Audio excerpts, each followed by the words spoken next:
Today we're looking at the last part of chapter 4 and also moving into the first verse of chapter 5.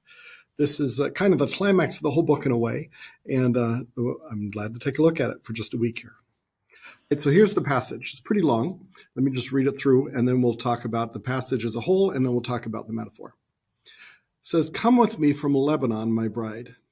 May you come with me from Lebanon. Journey down from the summit of Amana, from the summit of Sinar and Hermon," I don't know how to pronounce these for sure, "from the dens of lions, from the mountains of leopards. You have made my heart beat faster, my sister, my bride. You have made my heart beat faster with a single glance of your eyes, with a single strand of your necklace. How beautiful is your love, my sister, my bride. How much better is your love than wine, and the fragrance of your oils than all kinds of spices. Your lips, my bride, drip honey. Honey and milk are under your tongue, and the fragrance of your garments is like the fragrance of Lebanon. A garden locked is my sister, my bride. A rock garden locked, a spring sealed up. Your shoots are an orchard of pomegranates, with choice fruits, henna with nard plants, nard and saffron, calamus and cinnamon, with all the trees of frankincense, myrrh and aloes, and along with all the finest spices. You're a garden spring, a well of fresh water and streams flowing from Lebanon." And then she says, "Awake, O north wind, and come, wind of the south. Make my garden breathe out fragrance. Let its spices be wafted abroad. May my beloved come into his garden and eat its choice fruits." And then he says, "I have come into my garden, my sister, my bride. I have gathered my myrrh along with my balsam. I've eaten my honeycomb and my honey. I've drunk my wine and my milk." And then the chorus says, "Eat, friends, drink and imbibe deeply, O lovers." Okay, first of all, let's just walk through this. It's pretty long. I want to consider several things. This is kind of the honeymoon. We've had Solomon's wedding march, and then we've had this wasp, which would normally be sung at a wedding, where he praises her from top to bottom. This is kind of a public declaration how beautiful she is. But this is a much more intimate passage.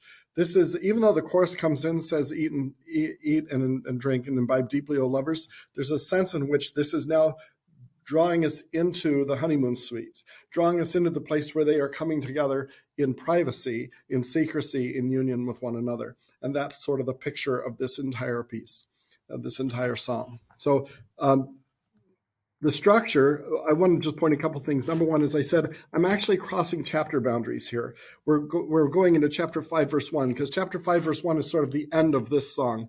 Chapter 5, verse 2 starts a completely new song. So we're crossing the chapter boundary. Notice that this, normally I would have thought this is like 2 or 3 different songs because it's so long and there's so many different things. But you can see by the use of the word Lebanon sort of the bookmark. It frames this and shows this is all one long song with different sections. He talks about Lebanon at the beginning, talks about Lebanon very close to the end, and then she picks up and responds to what he's just been saying. So let me show you that for a minute.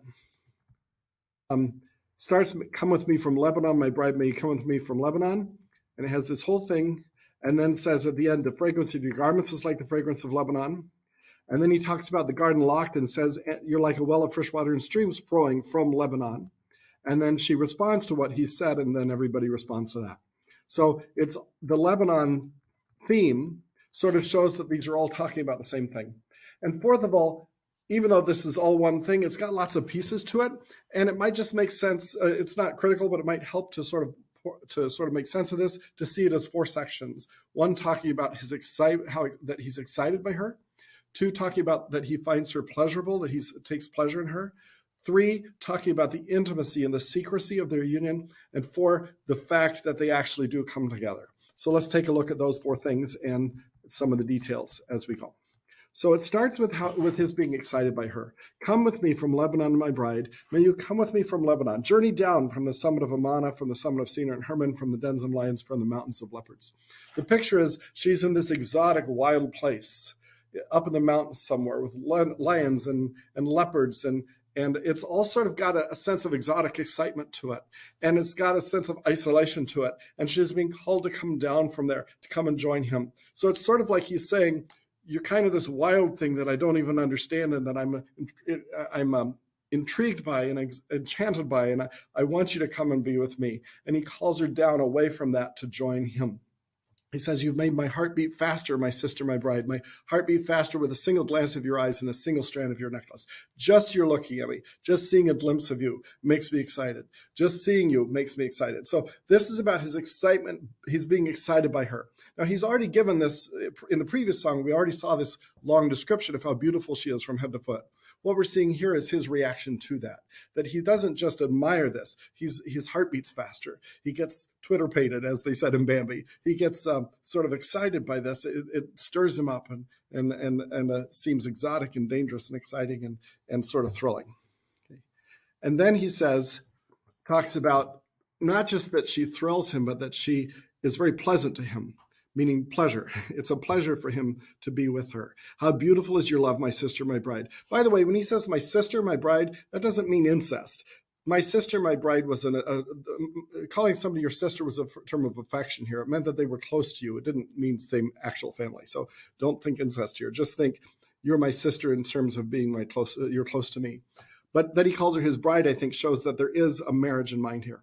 How much better is your love than wine, and the fragrance of your oils than all kinds of spices. That should remind you of the first couple verses of the entire book, where she says to him, your love is better than wine. And she says to him, your oils, your names have a pleasing fragrance. And he says the same thing here. He says, your love is better even than wine. Your being near you is better than all kinds of spices. Just the physical sensation of being around you is a bigger rush for me than drinking, or a bigger rush for me and is more pleasant to me than having all these beautiful incenses in the air. Your lips, my bride, drip honey. Honey and milk are under your tongue. The fragrance of your garments is like the fragrance of Lebanon. You smell good, you taste good, you look good, you sound good. Everything about you is pleasant. It brings me pleasure. And then he says, and this is an important switch here, he moves on and he gives a metaphor about the intimacy, the secrecy, the privacy of their relationship, about the fact that she's reserved for him and him alone. He says, you're like a garden locked, a rock garden locked. And he also says, like you're a spring sealed up. So there's two metaphors, the metaphor of a garden and the metaphor of a spring. So the rock garden, the garden is a garden with lots of beautiful plants and trees and things in it, but locked away behind a wall. And the spring here is the same picture, except here it's of water flowing, beautiful, fresh, wonderful tasting water flowing up, but it's secret. It's locked away behind a wall. And his point is that a song ago we had a praise of her publicly, how beautiful she was. But here he's talking about the intimacy of their relationship, about the ways in which she's beautiful and in which he gets to experience her that nobody else gets to experience. I love the fact that in Scripture, when they talk about a couple having relations, they often use the phrase that somebody knew somebody. Adam knew his wife. And so it links sexual relationships with knowledge, with knowing each other intimately, with secrecy and privacy and kind of a thing that somebody knows you in a way that nobody else will ever know you. And that's here in this metaphor. You're like a garden locked. You're like a rock garden locked, a spring sealed up. And then he talks about how beautiful, how pleasurable, how wonderful this secret rock garden is. Your shoots are an orchard of pomegranates with choice fruits, beautiful, luscious fruits everywhere. Henna with nard plants, nard and saffron, calamus and cinnamon. I don't know what all these things smell like, but aromatic, pleasing fragrances and spices with all the trees of frankincense, myrrh, and olives. The point is, as much as you can think of that smells and looks and is beautiful and smells good and is fragrant, aromatic, and pleasant, that's what you are, along with all the finest spices. And then he comes back to the spring metaphor. You're a garden spring, a well of fresh water, streams flowing from Lebanon. From Lebanon shows you, as this is all still part of the same song. You've come down from Lebanon. You've come down to join me, but this is just for me, and nobody else sees this or is part of this. And then she responds to that desire that he expresses and says, you are welcome to me. I give myself to you. She says, awake, O north wind, and come, O wind of the south. Make my garden breathe out fragrance. Let its spices be wafted abroad. Now, she doesn't mean for everybody, though. She means just for him. Let my beloved come into his garden and eat its choice fruits. She says, I want to be pleasing to you. I want you to enjoy me and all of me. Come on in and let's take our fill. And then he says, I have come into my garden, my sister, my bride. I have gathered my myrrh along with my balsam. I've eaten my honeycomb and my honey. I've drunk my wine and my milk. And the rhythm of this emphasizes two things. One, he says, I have. So this is about consummation. It's not that I'm longing anymore. It's that it's happened.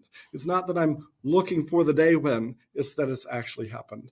And secondly, the rhythm of this and that, this and that, this and that. Gather my myrrh along with my balsam, eat my honeycomb and my honey, drink my wine and my milk. Emphasizes that there's nothing lacking, that everything that I could have wanted has been mine. Everything I was desiring is mine. So this is a complete satisfaction. And then the blessing is placed on it by the chorus, which says, eat, friends, and drink and imbibe deeply, O lovers. This is like the blessing on this union. And within marriage and within biblical grounds, there is a blessing of God on the union, of course, of a husband and wife as they come together. And although it's so easy for that to go wrong and become sinful in so many different ways, this is the place where Song of Solomon celebrates the holiness and the wonder of it. And he says, drink and imbibe deeply, O lovers, eat, friends, take your fill, enjoy one another in the privacy, in the secrecy of the union, in the secrecy of the committed monogamous relationship here, and just enjoy it, take your fill. So this is the honeymoon passage. This is the picture of all of that. Now, there are several things. So there are several things to think about. This certainly has something to say about the beauty of human love when it's done God's way. But I also want to think about the metaphor. This is a little awkward because how does this become a metaphor for our relationship with God? So let's talk about that briefly. First of all, we do want to look forward to our union with Christ. We are not yet at this place with Christ. We're still waiting for the honeymoon with Christ. The wedding feast is still to come, and we are not yet where we will be. But we can still look forward to it. But the first thing is to recognize, again, God is spirit, not flesh. And those who worship him must worship in spirit and in truth. So this is just a metaphor. We shouldn't be somehow imparting some sort of eroticism into our worship of God. Most people don't do that. They have more common sense than to do that. But every once in a while, you run into somebody who tries to somehow make the worship of God erotic, make it somehow sexual. And it's definitely not, because God is spirit, and those who worship him must worship in spirit and truth. Nonetheless, it's not that God's love and our love for God is less than sexual love or less than romantic love. It's that it's more. It's everything that's beautiful about a godly married relationship is even more true of God himself and our relationship to God, just in a way that's spiritual rather than physical. So we don't want to make it fleshly, but we don't want to minimize it and make it unreal. So let's think a little bit about what are we looking forward to one day in our consummated union with Christ. So first of all, from Jesus' point of view, we get the verse I looked at a couple of weeks ago. It says, Christ loved the church and gave himself up for her, so that he might sanctify her, having cleansed her by the washing of water with the word, that he might present to himself the church in all her glory, having no spot or wrinkle or any such thing, but that she would be holy and blameless. The picture here is that in the early church in those days, the bride would take a ceremonial bath to represent that she was cleansed, that she was pure as a bride. But here it says Jesus loved the church, gave himself up for us in order to make us pure and holy and fit as a bride, to cleanse us by the washing, not by the washing of the ceremonial bath, but by the washing of water with the word, with the gospel, with the word of the gospel, that he might present to himself the church in all her glory, having no spot or wrinkle or any such thing. So that Christ has cleansed us and made us as the people of God, the perfect bride for him. He's made us perfect for him, that we would be holy and blameless. And so the first thing is that Christ looks forward to see. Now, we're already cleansed by his blood, but we still sometimes act badly. But that's going to be changed too one day. And when he comes back and we are caught up together be with him, all sin will have been taken from us, and we will truly be pure and blameless. I was reading in my some devotional time today in Jude, and it says, now to him who is able to keep you and to make you stand in the presence of his glory with great joy, blameless with great joy. We will stand one day in the presence of his glory, blameless with great joy, because of what Christ has done for us. So Christ looks forward to his union with us because he's made us holy and blameless and without spot or wrinkle. It reminds me also, I'm always struck by there's a verse about Jacob and Rachel back in the Old Testament where it says, Jacob, remember, he served 7 years to be given Rachel his wife, and then he wasn't given Rachel his wife, he was given Leah, and was asked to serve another 7 years. And it says then Jacob served 7 years for Rachel, and they seemed to him but a few days because of his love for her. It was so important and a joyful thing for him to have her as his wife, that it was just a short time to him. And there's a sense in which this is a picture of God's great love for us, Jesus' great love for us as his church, that we are waiting and get impatient and want him to come. But but I wonder if he's thinking, if he's a little bit like Jacob, that because of his great love for us, that once he died for, that it's but a few days for him. I don't know for sure, but I think that's a great picture of how love can transform everything. Now, from our point of view, we don't know what we're looking for. We don't understand even what's coming, but we know it's wonderful. Beloved, now we are children of God. It has not appeared as yet what we will be. We know that when he appears, we will be like him because we will see him just as he is. And the point I want to make, I'm going to look at one more verse in just a minute. The point I'm going to make is we don't know what's coming when Jesus returns and when we are transformed to be in his image, but we know it will be amazing. We know that we will know him in a way that we never have known him up until then, and that we will be transformed into the ones he was always making us to be. And we will step into who we really have been intended to be all the way along. And that's going to be wonderful. But what I really want to do is take a look at a verse in 2 Corinthians 5 that talks about the second coming of Christ, talks about our becoming his, and talks about how we look at it now. It says, we know that if the earthly tent, which is our house, is torn down, that's the physical body, we have a building from God, a house not made with hands, eternal in the heavens. Now this house wasn't made with hands either, but he's saying we have a building from God, which is not a literal house that people would build up with their hands, but it's talking about the new bodies that we will be given, the new people we will become when we're resurrected. Then it says, indeed, in this house we groan, longing to be clothed with our dwelling from heaven, inasmuch as we, having put it on, will not be found naked. What's happening is he switches from thinking about these bodies as a house and the new bodies a new house to think about them as clothes. And he says, in this body we don't feel clothed, we feel naked, and we groan. In other words, we are immortal creatures now, timeless creatures now in a mortal, dying body, and we feel that we're not clothed. We feel that we're incomplete somehow. We feel like we're not all that we ought to be, and we groan. What he means is that even when we're rejoicing, even when we're having a good time in this life, there's some part of us that knows this can't be the whole thing. There's something missing. There's something lacking in ourselves. We somehow are not complete. He says we feel naked. We feel like we're not clothed. While we're in this tent, we groan, he says, being burdened because we don't want to be unclothed, to be clothed. Clothed with what? Well, he says, so that what is mortal will be swallowed up by life. Right now, we're living creature inside, but we're swallowed up by, or we're clothed by a mortal body. But one day that will be changed, and we'll be swallowed up by life. We'll be swimming in life. We'll be embraced and swallowed in life. And that will be so different. And that groaning, that burden, that sense of not quite being right, that will disappear. Now, this is the sort of the similar picture to what Song of Solomon is talking about, that great consummation.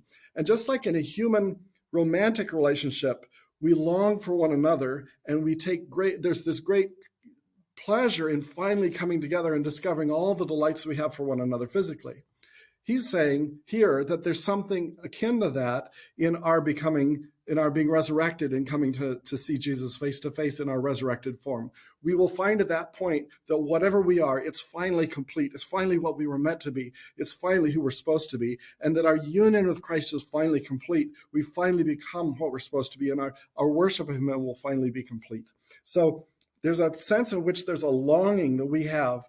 This Song of Solomon passage that I've just been reading is not yet true for us. It hasn't yet happened for us. But the day is coming when it will happen for us, not in an erotic way, but in a complete life-giving, life-fulfilling, life-embracing way. And it will be not less than the romantic kind of thing, but greater than the romantic kind of thing as we are united with Christ. And we live in that hope. We live in that expectation. We live constantly aware that there's something missing, something not quite right still about our lives, something not quite right about our walk with God, something that there's still a little bit of a hole for us in us that has still not been filled completely, but we know that will not be always that way. One day that will be filled. One day that will be completed. Okay, I'll see you next week when we move on to the next chapter, which again takes a darker turn. It's a very strange section. Okay, thanks. See you next week.